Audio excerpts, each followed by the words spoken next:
ఇక యాదాద్రి భువనగిరి జిల్లా వార్తలు చూస్తే యాదాద్రి లక్ష్మీ నరసింహస్వామి క్షేత్రంలో కార్తీక మాసోత్సవాలు ఘనంగా జరుగుతూ ఉన్నాయి. కార్తీక మాసం చివరి వారం రోజున ప్రతిసారి కూడా ఆనవాయితీగా నిర్వహించినటువంటి తులసి దామోదర కళ్యాణం సత్యనారాయణ వ్రతాలు ఘనంగా నిర్వహించారు. కార్తీక వనభోజన కార్యక్రమాన్ని కూడా ఘనంగా నిర్వహించారు.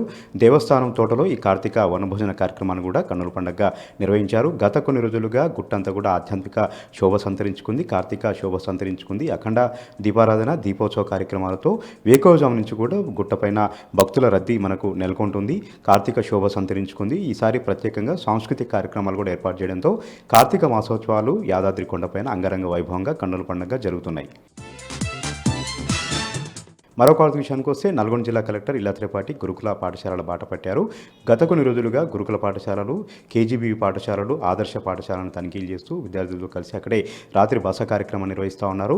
గత కొన్ని రోజులుగా ఫుడ్ పాయిజన్ జరుగుతున్నటువంటి క్రమంలో ఎక్కడ ఎలాంటి ఇబ్బంది లేకుండా వంటశాలని పరిశీలిస్తూ ఉన్నారు. వంట సామాగ్రిని పరిశీలిస్తూ ఉన్నారు. నిన్న తాజాగా వేములపల్లి మండలంలోని పలు గురుకుల పాఠశాలను సందర్శించి విద్యార్థులతో కలిసి బోధన కూడా చేయడం జరిగింది. మ్యాథ్స్ బోధించారు. టీచర్ అవతారం ఎత్తారు. అయితే గత కొన్ని రోజులుగా ఫుడ్ పాయిజన్ జరుగుతుంది కాబట్టి ప్రత్యేక చర్యలు తీసుకున్నాం. ప్రత్యేక ఎఫర్ట్ పెట్టాం.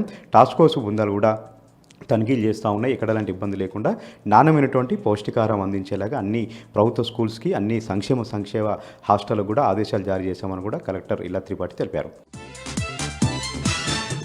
ఇక మరొక వార్త విషయానికి వస్తే యాదాద్రి భువనగిరి జిల్లా కలెక్టర్ ఎం హనుమంతరావు పలు సాంఘిక సంక్షేమ హాస్టళ్లను తనిఖీలు చేస్తూ ఉన్నారు. రాత్రి బస కార్యక్రమాలు నిర్వహిస్తూ ఉన్నారు. విద్యార్థులతో పాటే భోజనం చేసి విద్యార్థులతో పాటే కలిసి అక్కడే పడుకుంటూ ఉన్నారు. విద్యార్థుల భరోసా నింపుతూ ఉన్నారు.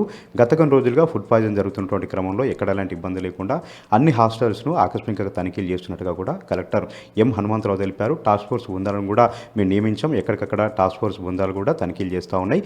వంట సామాగ్రిని, వంటశాలలను కూడా ఎప్పటికప్పుడు కూడా తనిఖీలు చేస్తూ ఉన్నాం. నాణ్యమైన పౌష్టికాహారాన్ని అందించేలాగా అన్ని ప్రభుత్వ స్కూల్స్కి, అన్ని సంక్షేమ హాస్టల్స్కి ఆదేశాలు జారీ చేశామని కూడా యాదాద్రి భువనగిరి జిల్లా కలెక్టర్ ఎం హనుమంతరావు తెలిపారు.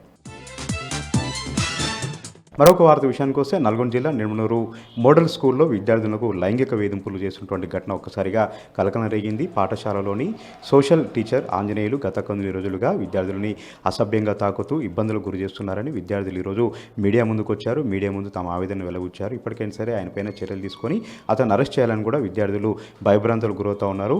ఒకరోజు ఒక విద్యార్థి బర్త్డే రోజున అందంగా తయారై వస్తే, చాలా అందంగా తయారై వచ్చావు, బట్టలు ఇప్పిస్తాను, తనతో బయటికి రావాలని కూడా ఆంజనేయులు కోరినట్టుగా ఆయనను భయభ్రాంతులకు గురి చేసినట్టుగా కూడా విద్యార్థులు చెప్తా ఉన్నారు. ఈ ఘటన పట్ల విద్యాశాఖ అధికారులు, జిల్లా కలెక్టర్ చాలా సీరియస్గా ఉన్నారు. విచారణకు కూడా ఆదేశించడం జరిగింది.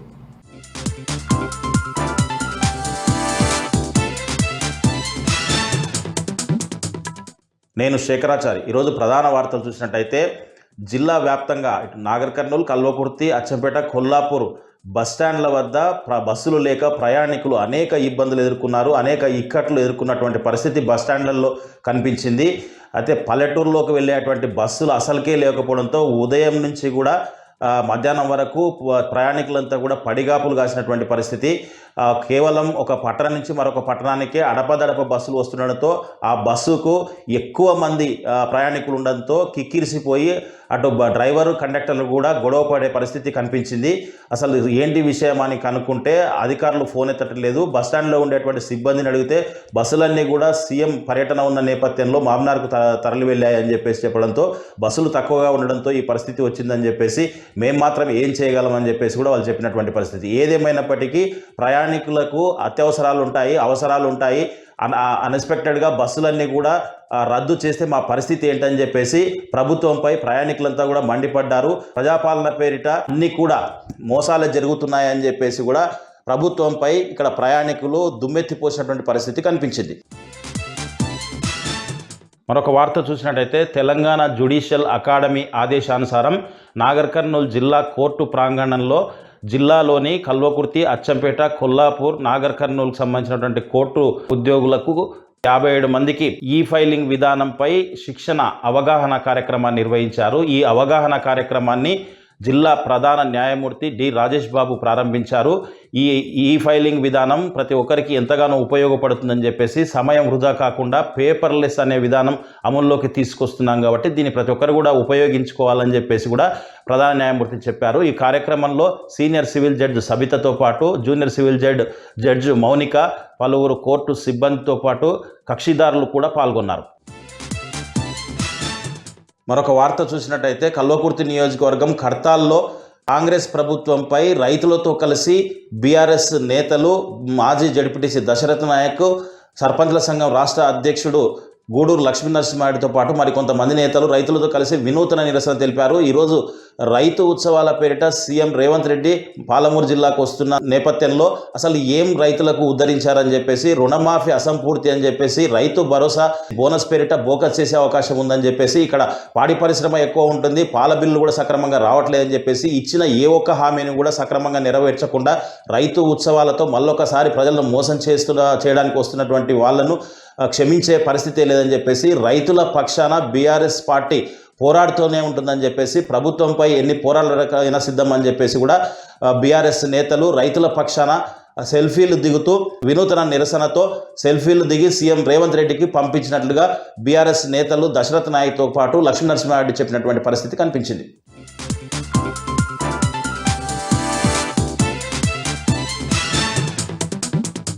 పెద్దపల్లి జిల్లాకు సంబంధించి ఈరోజు ప్రధాన వార్తలు చూసుకున్నట్లయితే మంతని ముత్తార మండలం కేంద్రంలో మాజీ ఎమ్మెల్యే పుట్ట మధుకర్ ఆధ్వర్యంలో కాంగ్రెస్ పార్టీ ప్రజా వంచన సంబరాలు నిర్వహించారు. మన ముత్తార మండల గ్రామంలో వాడన తిరుగుతూ నల్ల బ్యాడ్జీలు ధరించి కూడా నిరసన చేపట్టారు. ఈ సందర్భంగా మాజీ ఎమ్మెల్యే పుట్ట మధుకర్ మాట్లాడుతూ కాంగ్రెస్ పార్టీ ఇచ్చినటువంటి 6 గ్యారంటీల అమల్లో జాప్యం చేస్తూ అమలు చేయకుండానే విజయోత్సవాలు చేసుకోవడం ఏంటంటూ కూడా ఆయన ప్రశ్నించారు. అంతేకాకుండా మంతని ఎమ్మెల్యేగా ఉన్నటువంటి Duddilla Sridhar Babu, Congress party manifesto committee చైర్మన్గా ఉన్నటువంటి శ్రీధర్ బాబు మా హామీల అమలుపై సమాధానం చెప్పాలంటూ కూడా ఆయన ప్రశ్నించారు. అలాగే మరొక ప్రధాన వార్త చూసుకున్నట్లయితే మంత్రి పట్టణంలో ఉన్నటువంటి శ్రీపాద కాలనీలో సిఐ రాజు ఆధ్వర్యంలో కార్డన్ సర్చ్ నిర్వహించారు. ఈ సందర్భంగా ఈ కార్డన్ సర్చ్లో ప్రతి ఇల్లు తిరుగుతూ కూడా సోదాలు నిర్వహించారు. ఈ కార్డన్ సర్చ్లో సరైన ధృవపత్రాలు లేనటువంటి 50 ద్విచక్ర వాహనాలు అలాగే 2 ఆటోలు కూడా పోలీసులు స్వాధీనం చేసుకోవడం జరిగింది. ఈ సందర్భంగా సిఐ రాజు మాట్లాడుతూ అపరిచిత వ్యక్తులు ఎవరైనా తారసపడితే సమీప పోలీస్ స్టేషన్లో సమాచారం ఇవ్వాలంటూ కూడా అక్కడ ఉన్నటువంటి స్థానికులకు తెలపడం జరిగింది. అంతేకాకుండా యువత మత్తు పదార్థాలు, గంజాయి, గుట్కా వంటి డ్రగ్స్ వంటి వాటికి మత్తు పదార్థాలకు బానిస కాకూడదు, బానిసై బంగారు భవిష్యత్తును నాశనం చేసుకోవద్దంటూ కూడా యువతకైతే పిలుపునివ్వడం జరిగింది. ముత్తారం మండల కేంద్రంలో ఉన్నటువంటి కస్తూర్బా గాంధీ పాఠశాలను మాజీ ఎమ్మెల్యే పుట్ట మధుకర్ సందర్శించారు. BRS party working president KTR పిలుపు మేరకు గురుకుల పాఠశాల తనిఖీలో భాగంగా ముత్తారంలో ఉన్నటువంటి కస్తూర్బా గాంధీ పాఠశాలను సందర్శించారు. ఈ సందర్భంగా విద్యార్థులను కలిసి వాళ్ళకి అందుతున్నటువంటి సదుపాయాల గురించి అడిగి తెలుసుకున్నారు. వారికి ఇస్తున్నటువంటి భోజనం ఏ విధంగా ఉందని కూడా స్వయంగా భోజనం చేసి కూడా విద్యార్థులతో ముచ్చటించారు. ఈ సందర్భంగా ఆయన మాట్లాడుతూ కాంగ్రెస్ పార్టీ హయాంలో గురుకులాల వ్యవస్థ దీనావస్థలో ఉందంటూ కూడా అన్నారు. బీఆర్ఎస్ ప్రభుత్వ పాలనలో గురుకులాలన్నీ కూడా సంక్షేమానికి పెద్దపీట వేయడంతో విద్యార్థుల యొక్క భవిష్యత్తు బంగారు భవిష్యత్తుగా మారింది. కానీ కాంగ్రెస్ పార్టీ వచ్చిన తర్వాత విద్యార్థుల యొక్క భవిష్యత్తు నాశనం అవుతుంది. దీనిపైన కూడా కాంగ్రెస్ పార్టీ సమాధానం చెప్పాలంటూ కూడా ఆయన ప్రభుత్వం డిమాండ్ చేశారు.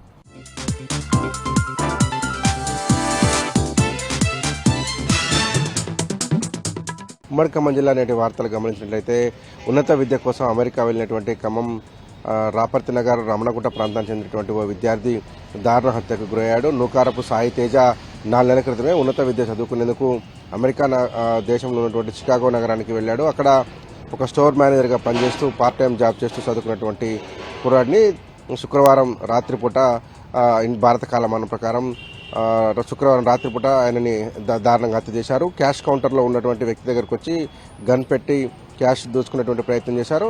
డబ్బులన్నీ దోచుకున్న తర్వాత కూడా కాల్పులు జరపడంతో సాయితేజ్ అక్కడికి మృతి చెందాడు. ఖమ్మం నగరానికి చెందినటువంటి నూకారపు కోటేశ్వరరావు దంపతులకు 2 కుమారులు అయితే పెద్ద కుమార్తె అమెరికాలో చదువుకుంటుంది. ఇప్పుడు 4 నెలల క్రితం వెళ్ళినటువంటి సాయితేజ కూడా దుండగుల చేతిలో దారుణ హత్య గురి కావడంతో ఆ ఇంట్లో విషాదాలు అలుముకున్నాయి. పలువురు ఆ కుటుంబాన్ని పరామర్శించి ఓదార్చేటువంటి ప్రయత్నం చేశారు. అమెరికాలో హత్యకు గురికాబడినటువంటి సాయితేజ కుటుంబాన్ని బీఆర్ఎస్ పార్టీ జిల్లా అధ్యక్షులు ఎమ్మెల్సీ తాత మర్సుజాన్ పరామర్శించారు. ధైర్యంగా ఉండాలని ఆ కుటుంబ సభ్యులకు ధైర్యం చెప్పారు. అక్కడ అమెరికాలో తనకున్నటువంటి పరిచయాలను ఉపయోగించి సాయితేజ మృతదేహాన్ని ఇండియా తరలించేందుకు ఏర్పాటు చేస్తామని ధైర్యం చెప్పి ఓదార్చారు. జరిగినటువంటి సంఘటన దురదృష్టకరమైనప్పటికీ కూడా ధైర్యంగా ఉండాలని ఏదైతే ఇండియన్ కాన్సులేట్ కావచ్చు అక్కడ ఉన్నటువంటి అమెరికా మిత్రులతో మాట్లాడి సాయితేజ మృతదేహాన్ని సాధ్యమైన తొందరలో ఇండియా తీసుకొచ్చేటువంటి ప్రయత్నం చేస్తామని భరోసా ఇచ్చారు. వాజేడు మండలం ధర్మారం గ్రామంలో వెలిసినటువంటి మావోయిస్టు వ్యతిరేక పోస్టర్లు కలకలం రేపుతున్నాయి. ఆదివాసీ ఐక్యవేదిక పేరుతో వెలిసినటువంటి పోస్టర్లు, కరపత్రాల్లో మావోయిస్టులకు వ్యతిరేకమైనటువంటి రాతలు రాసి ఉండటం ఇప్పుడు చర్చనీయాంశమైంది. ఆదివాసుల కోసం పోరాడుతున్నామని చెప్పినటువంటి మావోయిస్టులు అదే ఆదివాసీ బిడ్డల్ని ఎట్లా చంపుతారని ప్రశ్నించారు. దాంతోపాటు కష్టపడి చదువుకున్నటువంటి ఆదివాసీ బిడ్డలను మట్టుపెట్టడం, పోలీస్ ఇన్ఫార్మర్ల నెపంతో ఊచకోత కోయడాన్ని కూడా ఆ వాల్ పోస్టర్లు, కరపత్రాల్లో తప్పుపట్టారు. ఆదివాసీ ఐక్యవేదిక ములుగు జిల్లా కమిటీ పేరుతో ఈ వాల్ పోస్టర్లు అట్లాగే గోడపత్రికలు, కరపత్రాలు ముద్రించి ధర్మానం గ్రామంలో పంచిపెట్టారు. దాంతోపాటు పెనుగోలు దగ్గర జరిగినటువంటి 2 హత్యలను కూడా ఈ కరపత్రాలు, వాల్ పోస్టర్లలో తీవ్రంగా తప్పుపట్టారు. ఖమ్మం జిల్లా వ్యాప్తంగా దొంగతనాలు కొనసాగుతున్నాయి. ఖమ్మం నగరంలో నర్తక్ థియేటర్ సమీపంలో ఉన్నటువంటి shadow fox technologies private limited అనే కంపెనీలో దొంగలు షట్టర్ తాళాలు పలగొట్టి లోపలికి చొచ్చుకొని వచ్చారు. కొంత నగదు అట్లాగే ఇతర డాక్యుమెంట్లు అపహరించుకుపోయారు. విషయం తెలుసుకున్నటువంటి 3 టౌన్ పోలీసులు ఘటనా స్థలానికి చేరుకొని దొంగతనం జరిగినటువంటి తీరును పరిశీలించారు. ఎంత నగదు పోయింది, ఏమేమి డాక్యుమెంట్లు మిస్ అయినటువంటి విషయంలో విచారణ జరుపుతున్నారు. దాంతోపాటు సీసీటీవీ ఫుటేజ్తో పాటు దొంగతనం జరిగినటువంటి విధానాన్ని పోలీసులు అధ్యయనం చేస్తున్నారు. కేసు నమోదు చేసి దర్యాప్తు కొనసాగిస్తున్నారు. రాష్ట్రంలో ప్రభుత్వ గురుకులాలు, పాఠశాలలో ఫుడ్ పాయిజన్ ఘటనను నిరసిస్తూ పలు విద్యార్థి సంఘాలు ఇచ్చిన పిలుపు మేరకు మంచిర్యాల జిల్లాతో పాటు కొమరంభీం, ఆసిఫాబాద్ జిల్లాలో ప్రభుత్వ విద్యాసంస్థలు మూతపడ్డాయి. పలు చోట్ల విద్యార్థి సంఘాల ఆధ్వర్యంలో ప్రభుత్వ పాఠశాలలను మూసివేయించారు విద్యార్థి సంఘాల నాయకులు. మంచిర్యాల జిల్లా చెన్నూరు నియోజకవర్గంలో కాంగ్రెస్ నాయకులతో పోలీసులు వ్యవహరిస్తున్న తీరు తీవ్ర వివాదాస్పదమవుతోంది. చెన్నూరు నియోజకవర్గ ఎమ్మెల్యే వివేక్ వెంకటస్వామి బర్త్డే సందర్భంగా చెన్నూరు ఎమ్మెల్యే క్యాంప్ కార్యాలయంలో ఏర్పాటు చేసిన బర్త్డే వేడుకల్లో కాంగ్రెస్ నాయకులతో కలిసి చెన్నూరు పట్టణ సీఐ రవీందర్ పాల్గొనడం పట్ల తీవ్ర విమర్శలు వ్యక్తమవుతున్నాయి. ఆదిలాబాద్ జిల్లా వార్తల విషయానికి వస్తే ఈరోజు శని అమావాస్య కావడంతో శనీశ్వరాలయాలు భక్తులతో కిటకిటలాడాయి. ఆదిలాబాద్ పట్టణంలోని వినాయక్ చౌక్లో ఉన్న శనీశ్వరాలయానికి ఉదయం 3 గంటల నుంచే, తెల్లవారుజాము నుంచే వందలాది సంఖ్యలో భక్తులు తరలి వచ్చి శనీశ్వరాలయంలో ప్రత్యేక పూజలు చేసి మొక్కులు చెల్లించుకున్నారు. శనివారం రోజు అమావాస్య రావడం చాలా అరుదుగా జరుగుతుందని, అందుకే ఈ రోజుకు ఒక ప్రత్యేకత ఉందని, శనివారం రోజు అమావాస్య వచ్చిన రోజు ఖచ్చితంగా శనీశ్వరాలయంలో శనీశ్వరుని దర్శించుకుంటే దోషాలు తొలగిపోతాయని భక్తుల నమ్మకం. అందుకనే ఈరోజు శని అమావాస్య రోజు పెద్ద ఎత్తున భక్తులు తరలి వచ్చి శనీశ్వరాలయంలో నవగ్రహాలతో పాటు అలాగే శనీశ్వరునికి నల్లటి నువ్వులు అలాగే తైలంతో తైలాభిషేకం చేశారు. ఈ సందర్భంగా ఆలయ కమిటీ నిర్వాహకులు భక్తులకు ఎలాంటి అసౌకర్యం కలగకుండా అన్ని జాగ్రత్త చర్యలు తీసుకున్నారు. ఇక మరో వార్తా విషయానికి వస్తే వామపక్ష విద్యార్థి సంఘాలు ఈరోజు పాఠశాలల బంద్ చేపట్టిన నేపథ్యంలో ఆదిలాబాద్ జిల్లా వ్యాప్తంగా కూడా పాఠశాలలు బంద్ జరిగాయి. వామపక్ష విద్యార్థి సంఘాలకు సంబంధించిన నాయకులు బైక్ ర్యాలీగా నిర్వహించి పాఠశాలను బంద్ చేయించారు. ఈ సందర్భంగా ఎస్ఎఫ్ఐతో పాటు వామపక్ష విద్యార్థికి సంబంధించిన నాయకులు మాట్లాడుతూ ప్రభుత్వము నిర్లక్ష్యం కారణంగానే గురుకుల పాఠశాలలో ఫుడ్ పాయిజన్ వంటి సంఘటనలు జరుగుతున్నాయని, ఆసిఫాబాద్ జిల్లా వాంకిడిలో శైలజ అనే విద్యార్థి చనిపోవడం ఎంతో బాధాకరమని, ఇలాంటి సంఘటనలను పునరావృతం కాకుండా ప్రభుత్వం చర్యలు చేపట్టాలని సందర్భంగా విద్యార్థి సంఘ నాయకులు డిమాండ్ చేశారు. అలాగే కాంగ్రెస్ ప్రభుత్వం వచ్చి 11 నెలలు గడుస్తున్నా గురుకుల పాఠశాలలపై ఎలాంటి పర్యవేక్షణ లేకపోవడం పట్ల ఇలాంటి సంఘటనలు జరుగుతున్నాయని, ఇప్పటికైనా ప్రభుత్వం వెంటనే స్పందించి గురుకులాలలో ఫుడ్ పాయిజనింగ్ జరగకుండా కఠిన చర్యలు చేపట్టాలని, ఇందుకు బాధ్యులైన వారిపై కఠిన చర్యలు తీసుకోవాలని ఈ సందర్భంగా విద్యార్థి సంఘాలు డిమాండ్ చేశాయి. ఇక నిర్మల్ జిల్లా వార్తల విషయానికి వస్తే నిర్మల్ జిల్లా వ్యాప్తంగా కూడా ఎస్ఎఫ్ఐతో పాటు వామపక్ష విద్యార్థి సంఘాలు జిల్లా వ్యాప్తంగా పాఠశాలను బంద్ చేయించాయి. వామపక్ష విద్యార్థి సంఘాలు ఇచ్చిన పిలుపు మేరకు తెలంగాణ వ్యాప్తంగా కొనసాగుతున్న బంద్ నేపథ్యంలో ఈరోజు పాఠశాలను బంద్ చేసినట్టు ఎస్ఎఫ్ఐ సంబంధించిన విద్యార్థి సంఘాలు అలాగే వామపక్ష పార్టీకి చెందిన విద్యార్థి సంఘాలు పేర్కొన్నాయి. ఈ సందర్భంగా పోలీసులు విద్యార్థి సంఘ నాయకులను అరెస్ట్ చేశారు. పోలీసులు తమను అరెస్ట్ చేయడం పట్ల వామపక్ష విద్యార్థి సంఘ నేతలు ఆందోళన వ్యక్తం చేశారు.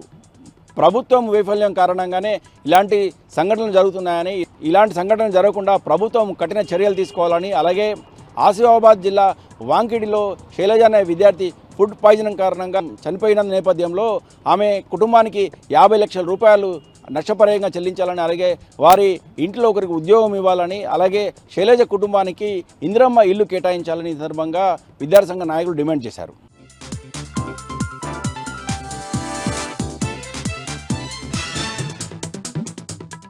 జగిత్యాల జిల్లా నుంచి ఇవాళ ప్రధాన వార్తలు ఒకసారి పరిశీలిస్తే బీఆర్ఎస్ పార్టీ పిలుపు మేరకు గురుకులాల్లో అసలు ఏం జరుగుతోంది, వరుస ఫుడ్ పాయిజన్ ఘటనలు, ఇతర సమస్యలపై అధ్యయనం చేసేందుకు జిల్లా వ్యాప్తంగా అలాగే రాష్ట్ర వ్యాప్తంగా కూడా బీఆర్ఎస్ శ్రేణులు వెళ్తున్న విషయం మనకు తెలిసిందే. ఈ క్రమంలో ఇవాళ జగిత్యాల రాయకల్ మండలం అల్లీపూర్ గురుకుల జ్యోతిబాపులే బాలుర గురుకుల పాఠశాలని తొలి జెడ్పీ చైర్పర్సన్ దా వసంత పరిశీలించారు బీఆర్ఎస్లతో కలిసి. ఈ క్రమంలో కొద్దిమంది విద్యార్థులు మాట్లాడి అలాగే వారికి అందుతున్నటువంటి భోజనాన్ని కూడా పరిశీలించారు. అయితే లోపలికి అనుమతి లేదంటూ లోపల నుంచే గేటుకు తాళం వేయడంతో ప్రహారీ గోడ లేకపోవడంతో వెనక వైపు నుంచి లోపలికి వెళ్ళి విద్యార్థుల సమస్యలు అడిగి అక్కడనే విద్యార్థులకు అందుతున్న భోజనాన్ని పరిశీలించి అక్కడే మాట్లాడారు. 2 రోజుల క్రితమే ఎమ్మెల్సీ కాంగ్రెస్ పార్టీ అధికార పార్టీ ఎమ్మెల్సీ జీవన్రెడ్డి అక్కడికి వెళ్ళి విద్యార్థులతో సమస్యలు అడగగా వాళ్ళు నవంబర్ 14న మాత్రమే కోడిగుడ్డిచ్చారు. ఇప్పటి వరకు ఎటువంటి మెను ప్రకారం ఇవ్వట్లేదు, కోడిగుడ్లతో పాటు అలాగే మాంసాహారం అందించట్లేదంటూ విద్యార్థులంతా కూడా జీవన్రెడ్డికి చెప్పడంతో కాంగ్రెస్ పార్టీ ఎమ్మెల్సీ జీవన్రెడ్డి ఆగ్రహం వ్యక్తం చేస్తూ నిర్వాహకులను అలాగే యాజమాన్యాన్ని హెచ్చరిస్తూనే జిల్లా కలెక్టర్కు మొత్తంగా ఒక లేఖ అయితే రాయడం జరిగింది. తదుపరి మరి నిజంగా అందుతుందా లేదన్న దానిపైన టాస్క్ ఫోర్స్ కమిటీతో పాటు అలాగే ఇతర ఉన్నతాధికారులు అయితే విచారణ జరుపుతున్నారు. మరోవైపు జగిత్యాల జిల్లాలో నకిలీ రిపోర్టర్లు హల్చల్ చేస్తున్నారు.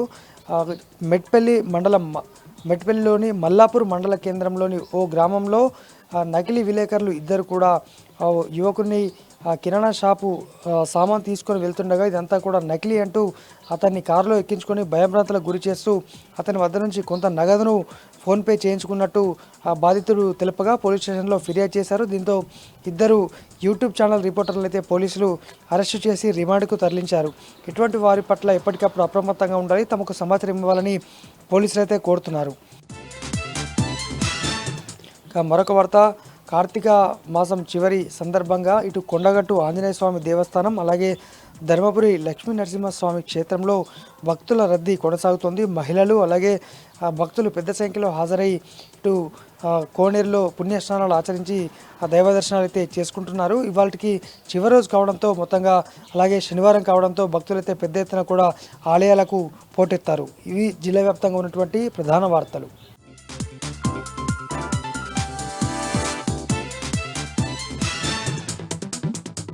హాస్టల్ సమస్యలపై బీఆర్ఎస్ పార్టీ గురుకుల బాట పట్టిందని చెప్పొచ్చు. ఈ రోజు నుంచి 7వ తారీఖు వరకు కూడా గురుకులాల్లో ఉన్నటువంటి సమస్యలను తెలుసుకునేందుకు గురుకుల బాట పట్టిన నేపథ్యం కనిపిస్తుంది. ఈ నేపథ్యంలో ఈరోజు ఉదయం కొప్పుల ఈశ్వర్ తన ఇంటి నుంచి గురుకుల సంబంధించి పరిశీలించేందుకు వెళ్తున్న నేపథ్యంలో నగునూరు వద్ద కొప్పుల ఈశ్వర్ను పోలీసులు అదుపులోకి తీసుకున్నారు. ఆ అనంతరం ఇంటికి తీసుకొని వచ్చి హౌస్ అరెస్ట్ చేసిన నేపథ్యం కనిపిస్తుంది. మరోవైపు ఇటు రుక్మాపూర్లో మాజీ ఎమ్మెల్యే సుంకె రవిశంకర్ను కూడా అరెస్టు చేసి రామడుగు పోలీస్ స్టేషన్ తరలించినటువంటి నేపథ్యం కనిపిస్తుంది. ముఖ్యంగా గురుకులాల్లో కనీసం మౌలిక వసతులు లేవు. మరోవైపు పిల్లలు రోజుకు చనిపోతున్నారు. వారికి సరైనటువంటి ఆరోగ్య సమస్యలే కానీ ఇలాంటి సమస్యల పట్ల ప్రభుత్వం పట్టించుకోవడం లేదు. దీని నేపథ్యంలోనే గురుకుల బాట కార్యక్రమం చేపడదామని వెళ్తుంటే పోలీసులు అక్రమంగా అరెస్ట్ చేశారని చెప్పి ఇది కరెక్ట్ అయిన చర్య కాదని చెప్పి ఆగ్రహం వ్యక్తం చేసినటువంటి పరిస్థితి మనకు కొప్పుల ఈశ్వర్ ఇటు మాజీ ఎమ్మెల్యే సుంకె రవిశంకర్ కనిపిస్తోంది.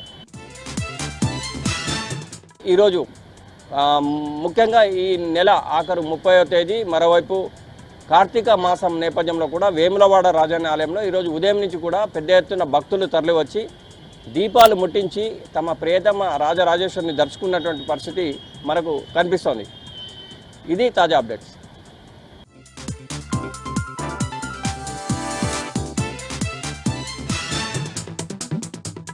ఉమ్మడి వరంగల్ జిల్లా ప్రధాన వార్తలను చూసినట్లయితే వరంగల్ జిల్లా వర్ధనపేట నియోజకవర్గ కేంద్రంలో బీఆర్ఎస్ నాయకులు మీడియా సమావేశం నిర్వహించిన పరిస్థితి కనిపిస్తూ ఉంది. ముఖ్యంగా బీఆర్ఎస్ రాష్ట్ర నాయకుడు ఆర్ఎస్ ప్రవీణ్ కుమార్పై మంత్రి కొండా సురేఖ చేసిన వ్యాఖ్యలను తీవ్రంగా ఖండించారు.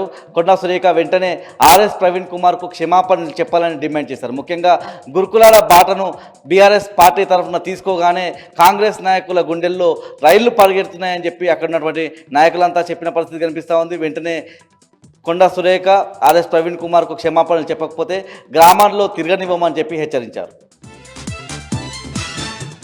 హన్మకొండ జిల్లా ప్రధాన వార్తలను చూసినట్లయితే కాజీపేట రైల్వే జంక్షన్ ప్రాంగణంలో హన్మకొండ జిల్లా బీఆర్ఎస్ అధ్యక్షుడు ప్రభుత్వ మాజీ చీఫ్ విప్ దాస్యం వినయ్ భాస్కర్ బీఆర్ఎస్ శ్రేణులతో కలిసి మీడియా సమావేశం నిర్వహించిన పరిస్థితి కనిపిస్తూ ఉంది. ముఖ్యంగా కాజీపేటలో కోచ్ ఫ్యాక్టరీ రావడం వెనుక బీఆర్ఎస్ కృషి ఎంతగానో ఉందని చెప్పి ఆయన చెప్పిన పరిస్థితి కనిపిస్తూ ఉంది. ముఖ్యంగా కాజీపేట జంక్షన్ ప్రాంతానికి సంబంధించి అనేక సమస్యల పరిష్కారంలో బీఆర్ఎస్ కృషి చేసిందని చెప్పి ఆయన చెప్పిన పరిస్థితి కనిపిస్తూ ఉంది. మరోవైపు బోడగుట్ట ప్రాంతంలో ఫుట్ ఓవర్ బ్రిడ్జ్ ఏర్పాటు చేయాలని ఆయన డిమాండ్ చేసిన పరిస్థితి కూడా కనిపిస్తూ ఉంది. మరోవైపు భవిష్యత్తులో కాజీపేట జంక్షన్కి సంబంధించి ఎటువంటి అభివృద్ధి కార్యక్రమాలు కావచ్చు, ఎలాంటి సమస్యలు ఉన్నా కలిసి వచ్చే పార్టీలతో, కలిసి వచ్చే సంఘాలతో కలిసి పనిచేస్తామని చెప్పి దాసే వినయ్ భాస్కర్ ఈ సందర్భంగా చెప్పారు. మహబూబాబాద్ జిల్లా ప్రధాన వార్తలు చూసినట్లయితే కురవి మండల కేంద్రంలోని ఏకలవ్య గురుకుల పాఠశాలను మాజీ మంత్రి ఎమ్మెల్సీ సత్యవతి రాథోడ్ ఆకస్మికంగా సందర్శించారు. ఈ సందర్భంగా విద్యార్థులతో కలిసి ఆమె అల్పాహారాన్ని తిన్నారు. ముఖ్యంగా అక్కడ ఉన్నటువంటి పాఠశాలలోని వంటగది పరిశుభ్రంగా లేదని, ముఖ్యంగా విద్యార్థులకు అందించేటువంటి భోజనం కావచ్చు, ఆహారం నాణ్యంగా లేదని చెప్పి ఆమె అధికారుల మీద ఆగ్రహించిన పరిస్థితి కనిపిస్తూ ఉంది. మరోవైపు సీజనల్ వ్యాధులు ప్రబలకుండా పాఠశాలలకు సంబంధించి, గురుకులాలకు సంబంధించినటువంటి ఆవరణాలను పరిశుభ్రంగా ఉంచాలని ఈ సందర్భంగా ఆమె అధికారులను ఆదేశించారు.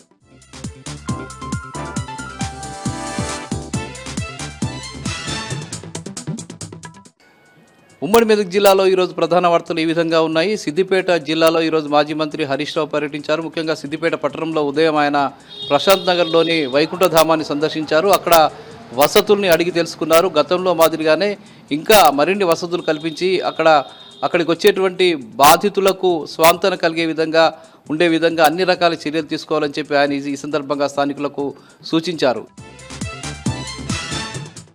ఆయన ఈరోజు సిద్దిపేట కొండపాక మండలం ఆనంద నిలయం వద్ద ఉన్నటువంటి సంజీవిని హార్ట్ చైల్డ్ సెంటర్ని ఆయన సందర్శించారు. అక్కడ ఈ మధ్య 18 మంది చిన్నారులకు ఆపరేషన్స్ కాగా వాళ్లకు ఆయన గిఫ్ట్ ఏ స్మైల్ పేరిట సర్టిఫికెట్లను, గిఫ్ట్లను అందజేశారు. ఈ కార్యక్రమంలో ఆయన ప్రసంగిస్తూ తన జన్మ ధన్యమైందని, రాష్ట్ర ఆర్థిక వైద్య శాఖ మంత్రిగా ఉన్న సమయంలో ఈ ఆసుపత్రిని సత్యసాయి ట్రస్టును రిక్వెస్ట్ చేసి ఇక్కడికి తీసుకురావడం తనకు ఆనందంగా ఉందని ఆయన ఈ సందర్భంగా చెప్పారు. ఈ కార్యక్రమంలో సంస్థ చైర్మన్ శ్రీనివాసరావు, కేవీ రమణాచారి తదితరులు పాల్గొన్నారు.